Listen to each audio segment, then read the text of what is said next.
lingkungan ini nomor 17 gitu Gus. Sing penting oleh duit. Mereka lebih takut bencana ekonomi.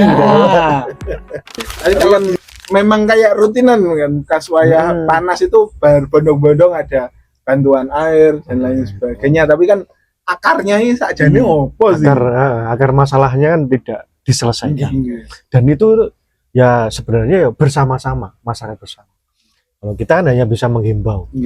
Kalau mengeksekusi kan kebijakan nih sing wewenang. Duwe tanda tangane aku. Anu ya akhirnya perawatan atas hutan itu di apa namanya ya? Dikesampingkan atas nama lagi-lagi merawat perekonomian. Iki. Jadi kayak lingkungan ini nomor 17 gitu Gus. Sing penting oleh duit. Mereka lebih takut bencana ekonomi. Tapi kalau dihitung-hitung aja nih kan ketika nggak ada air pas waktu musim hujan di rupiah nih tuku banyu piro atau pas wayah musim hujan kena banjir rusak tempat tinggal dan lain sebagainya, itu biaya perawatannya kan yo ketok hasilnya yo papo. Apalagi kalau apa namanya sudah lama ya semakin sulit dan lain sebagainya. Kayaknya ketika kita nggak melakukan perawatan atau save earth canom lagi dari save earth itu kayaknya berat ini. Nah ini kan terutama hari ini bro ada rame-rame nih NU tokoh NU melawan aktivis lingkungan. Pripun Gus? Aku mari ngomong kayak iki. Wah, iki sensitif iki. Mari ngono aku lagi didodoki enek anu Bro lho Gus Bro. Iya bro. Iya bro, carimu saya bro. Melihat fenomena itu sebelum nanti kan nih gonge Gus Afin. Kalau saya menjadi pengurus PBNU, ya enggak harus pengurus tokoh.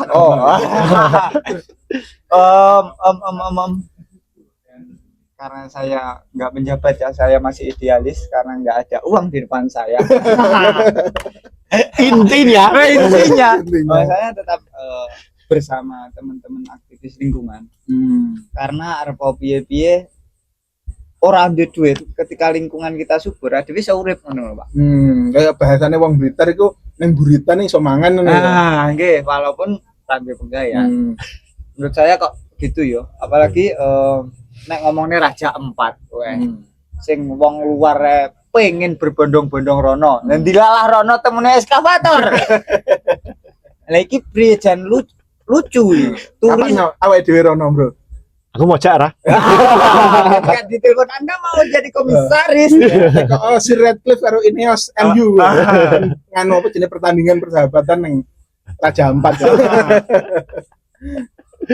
Ya seperti itulah menurut saya. Ya koyo adewe rambe duitnya ketika alam kita subur iso mangan lah, aman lah menurut saya. Kan niku jadi apa ya, kalau bagi masyarakat kan dilema antara kalau ndak ada penggayaan karo menjaga lingkungan niku dos pundi Mas. Ini kan yang menjadi keresahannya anak-anak muda hari ini kan kita banyak yang bicara soal lingkungan ya. Betul. Sebagai aktivis LPBI ya, kalau sebagai LPBI jelas kebijakan kita dalam rangka apa adaptasi perubahan iklim. Kita juga ada isu-isu perubahan iklim. Jadi ekosistem yang sudah hutan dan lain sebagainya yang itu hijau yang bagus untuk kehidupan di dunia ini, yaitu kita pertahankan, itu kita lestarikan, dan itu. Jadi jangan sampai kemudian dirusak. Di mana-mana kan sudah rusak, masa tinggal sedikit-sedikit ini dirusak lagi. Nah, atas nama apapun, atas nama ekonomi atau atas nama kebutuhan masyarakat lebih luas atau apa itu. Ya, ayo mari kita bersama-sama kita mulai. Sebenarnya kita mulai dari kita sendiri dan juga lingkungan kita. Mulai kita jaga lingkungan kita. Terus sikapnya bagaimana? Ya tentu jelas. Sikap kita jelas. Ini kan jangan sampai merusak lingkungan. Itu jelas. Itu PPBNU Wah, wallahu a'lam. Aku kok kena telepon tuh, Bos. Terus ndak turun. Wah.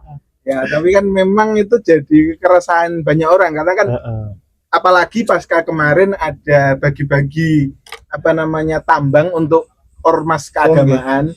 Akhirnya kan dipertanyakan ini ormas-ormas keagamaan, teman-teman yang bergiat di organisasi muslim seperti entah itu NU maupun Muhammadiyah kan banyak yang disinggul dong gitu. NU sama Muhammadiyah itu bisa bersatu loh, bukan karena tahlil tapi karena tahlil. Mulai ya. Bukan, itu kan yang ramai di media sosial. Maksudnya karena permasalahan tambang ini kan akhirnya menimbulkan prasangka yang buruk. Tapi kan jelas tadi Mas Gusafin itu menyampaikan bahwa memang lingkungan itu juga tetap harus dijaga. Ya, meskipun itu kan bonus-bonus. Tapi kalau menurut jenengan kayak tambang dan pengrusakan beratasnamakan ekonomi ini kok seperti apa? Apakah memang harus ditolak total atau respondi? Gini, tambang itu kan dalam rangka untuk menekan ekonomi. Ya masyarakat ya negara. Jadi ya PPO negara kan butuh pendapatan. Iya. Kalau kita hanya punya pendapat. Butuh pendapat. ADW ini berpendapat mergo ora ndek pendapat. Nah, itu kan. Berpendapat. Terus intinya itu, jawabannya itu. Selesai ya. Kalau jangan diperlebar. Artinya kita itu hanya berpendapat. Itu loh. Untuk dalam rangka mencari pendapat. Sudah, itu dijawab. Jawabannya ya itu. Ya, tapi kemudian seharusnya ditata mana yang tambang ini yang tidak merusak apa dalam skala luas wilayah-wilayah yang seharusnya untuk konservasi alam, terus kemudian hutan-hutan ya itu ya memang negara bagaimanapun negara itu butuh pendapatan itu, tapi kemudian tidak mengabaikan masalah-masalah lingkungan. Bagaimanapun kita ini yang ya butuh lingkungan yang baik. Dan tapi di sisi lain negara itu butuh pendapatan untuk apa? Untuk kesejahteraan masyarakat. Itu. Tapi jangka panjang juga harus dipikirkan. Jadi mungkin ya tambang-tambang yang Blitar itu kan kemarin beberapa adik-adik aktivis NU juga kan mengkritik. Nah, ini juga harus berkonsultasi dengan LPBI bagaimana mengelola pasca penambangan kayak ngono bro iki. Jadi karena kan biar tidak terjadi dampaknya kan di sekitarnya katanya kan analisinya teman-teman aktivis kemarin kan seperti itu. Kudu gandeng LPBI ben ngerti piye carane penanggulangan pasca lingkungannya setelah itu. Ngono bro. Sepakat kan bro? Ya kudune ngono. Gusafin bahaya. Jadi kita kolaborasi tadi loh. Kolaborasi. Opini. Nah itu. Jadi memang tambang itu memang meningkatkan tadi ekonomi masyarakat. Cuman makanya kita bersama-sama itu tetap bisa bersama memberikan kontribusi ke masyarakat, memberikan informasi, memberikan masukan ke pemerintah agar apa? Ya agar dikelola dengan baik. Lah memang ini kawasan tambang, ya ini tambangnya. Kalau ini wilayah hutan, wilayah konservasi lingkungan, ya ini. Jadi jangan sampai ini seharusnya hutan, ini seharusnya untuk konservasi dikalahkan dengan kepentingan. Atau pasca tambang tadi ya dikembalikan asalnya. Dibalik nih ya diuruk nih. Malah dari lomba Galatama bisa. Itu kan katanya kemarin pas debatnya di Kompas itu kan gitu ta. Jadi kolam-kolamnya itu membuat KB itu cepat karena anak-anak kecil nyemplung lho jauh. Mendukung program KB. Pengendalian penduduk. Istilahnya sekarang itu pengendalian penduduk. Dikendalikan dengan cara-cara tersebut. COVID nggih Mas. Bahaya konspirasi. Mungkin ada lagi Mas untuk penutupnya Gus pertanyaan ini. Anu Gus, napa umpami ketika kita sebagai Nahdien boten setuju dengan kebijakan PBNU khususnya soal pertambangan kemarin yang ramai itu. Niku napa angsal to Gus? Sebagai jamaah, sebagai warga NU, tentu kita punya kewajiban, punya hak, kewajiban, punya tugas, punya wewenang, kan itu. Kalau memberikan masukan monggo. Jadi artinya, oh ini kurang tepat bagi PBNU, kebijakan ini kurang tepat bagi PBNU. Nah masalah, tentu disertai dengan alasan-alasan yang logis, yang baik. Nah, urusan pertambangan itu kan PBNU tidak secara organisasi, kebijakannya tidak organisasi. Itu kan memang ada beberapa pengurus yang menjadi mungkin apa, komisaris atau apa itu. Ya kita berikan masukan. Ya, karena kita semuanya itu sebagai warga NU kan boleh toh berikan masukan.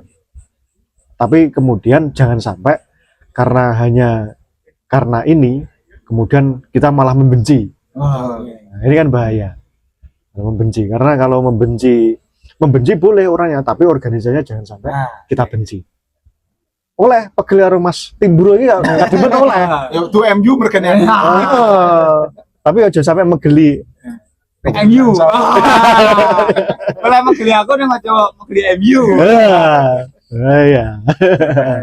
Itu berikan masukan ke PBNU, monggo semuanya kita masukan dengan alasan logis. Jangan ngikuti debat yang tidak berguna, kusir di media sosial. Apalagi debatnya debat buzzer. Mari-mari. Pokoknya. Debatnya copy paste. Omelet kopi nih. Takut ChatGPT ya. Piye cara dijawab?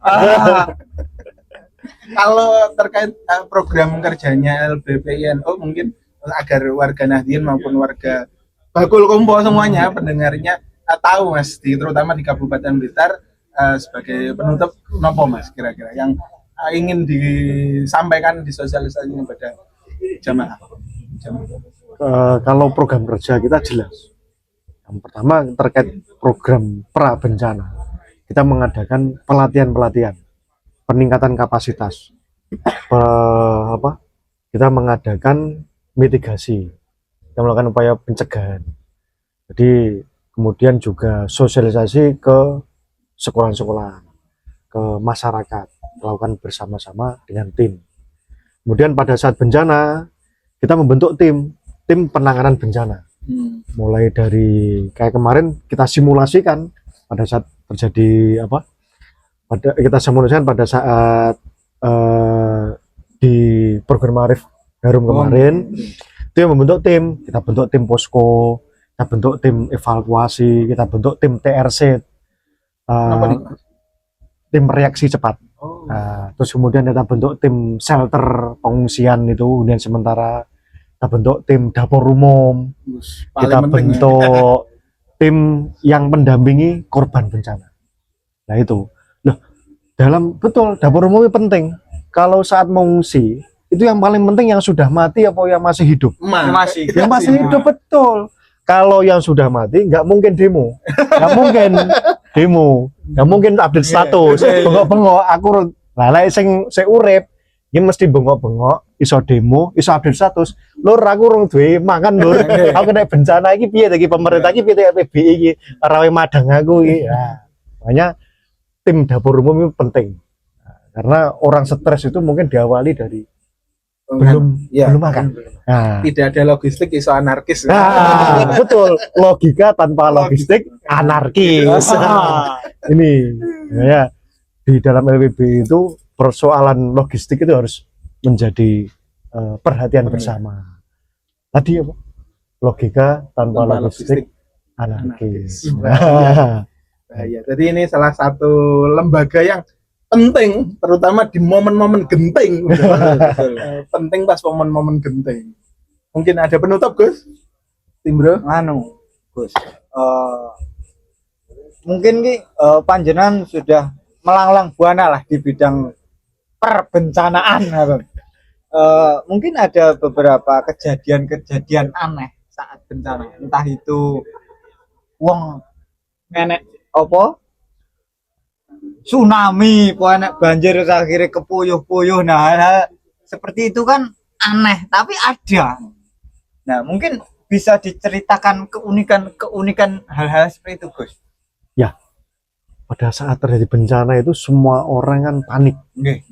Nah, ketika panik, kalau dia tidak siap mental, makanya tadi tidak siap mental, makanya dia akan berperilaku aneh. Dia tidak, ya contoh begini, pada saat di sekolahan, ini kan sering terjadi. Pada saat di sekolah, di kelas, karena tidak pernah dapat sosialisasi simulasi dari LPBNU, anek gempa, sing nyelametne dhisik dhewe, gurune nyelametne awake dhewe karo bengok-bengok, muridnya ditinggal. Nah, ini kan bahaya. Ini kan perilaku aneh. Yang ini yang harus segera dihilangkan. Caranya bagaimana? Ikuti simulasi. Nggak ada simulasi, nggak ada investasi, kontak kami di LPBI, gitu loh. Jadi biar perilaku-perilaku aneh itu tidak terjadi. Nah, itu artinya kita siap dalam menghadapi bencana. Itu. Organisasi penting dikala genting ya LPBINU. Yo, ini adalah bentuk pengumuman juga ya bahwa LPBINU itu sudah aktif, sudah sejak sekian lama. Tapi memang saya jujur Gus, baru ngerti LPBI ya hari ini katanya. Dan kayaknya penting tenan. Mungkin closing statement dari Gus Safin, apa ya, bencana sadar bencana tak bagaimana ya, pro lingkungan. Itu. Oke. LPBINU itu lembaga penanggulangan bencana dan perubahan iklim. Tentu tidak bisa berjalan sendiri. Mari bersama-sama bergabung, kita berkolaborasi bersama. Siapapun bisa bergabung bersama dalam penanggulangan bencana. Sampai bisa apa, jenengan organisasi, jenengan bisa apa, melakukan apapun, itu bisa kita kolaborasikan. Bisanya dapur umum, di dapur umum bisanya oncek-oncek, bisanya iris-iris, brambang bawang, isone ngadai sego, isah-isah, semua berguna.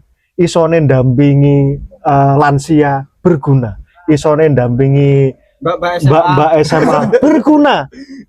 Nah, semua bisa punya jiwa SAR, punya jiwa pencarian. Monggo kita bersama kita kolaborasikan di dalam LPBI ini. Monggo potensi-potensi yang ada itu kita berikan bersama di LPBI dalam rangka siap dalam menghadapi bencana. Demikian, terima kasih. Tepuk tangan. Oke, itulah tadi perbincangan singkat kita dengan Gus Safin. Semoga kolaborasi ini antara berbagai elemen dengan LPBINU Kabupaten Blitar bisa berjalan lancar. Ya, amin. Dan pokoknya intinya terus berkolaborasi demi kebaikan Nahdien dan dunia dan alam semesta. Ya apa kita menjaga alam semesta, dan ketika ada bencana ya kita sudah siap. Nah, betul. Secara perilakunya, Sikapnya. seperti sikapnya itu sudah siap sebagaimana disampaikan Mas Gus Safin. Matur suwun Gus. Sami-sami Matur suwun. Sami-sami. Dari kami ada kurang lebihnya mohon maaf. Jika kalian pengen kita mendatangkan siapa saja, silahkan komen di bawah. Jangan lupa like, share, and subscribe Bakul Kompo. Ini kami ada yel-yelnya Gus. Siap. Nanti kalau saya bilang Bakul Kompo, kita semua bilang tekan semene wis paham toh. Gitu. 1, 2, 3. Bakul Kompo, Tekan semene wis paham toh. Salam sih. Assalamualaikum warahmatullahi wabarakatuh.